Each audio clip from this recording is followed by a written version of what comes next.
So, hello guys! So, ayan. Paubos na naman ang aking Grace and Glow body wash. Ayan, and buti na lang is dumating na ang aking stock. Ayan. So, ang bango-bango kasi nito, kasi pag ginamit mo to, pag naligo ka is paglabas mo, grabe. Amoy mayaman at sobrang nakaka-refresh ng pakiramdam and ang linis-linis mo. Diba?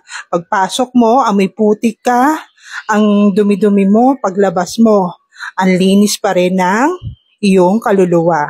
Yon, chos. Pag bumibili pala ako nito is dalawa na yung binibili ko. Ayan, ito.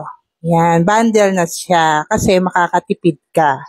Ayan, so ang binibili ko ay isang body wash brightening solution. Yan, ito siya. And also, ito, English pear. Ayan, dalawa yan. So, buksan natin yung loob kung anong kulay niya. So, ito palang ginagamit ko is English pear. Meron siyang pagkakahawig sa scent ng Jo Malone. Yun. So, ito siya. Wait lang. And ang kagandahan nito, pag dalawa mo siyang binili is 300 plus na mga 380. Pag isa lang is nasa 250 plus. So, ganyan siya. Karami. So, ito yung brightening solution body wash. Meron siyang niacinamide, glutathione for brightening and moisturized skin. So, yan. Ang amoy niya is parang nagkakahawig doon sa black opium. Yan. So, ito naman yung English pear. Ayan. Acne solution.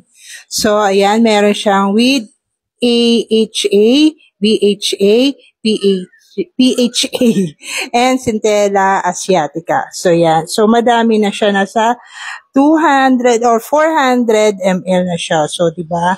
And then, pagkatapos ito, pag naubos na siya, ginagawa ko siyang, yan, lalagyan ng hand wash. Ayan, o, diba? Nakakatipid ka pa. So, yun lang. Try nyo rin to. Hindi ka magsisisi. Paglabas mo, amoy, mayaman ka na. So, yun lang.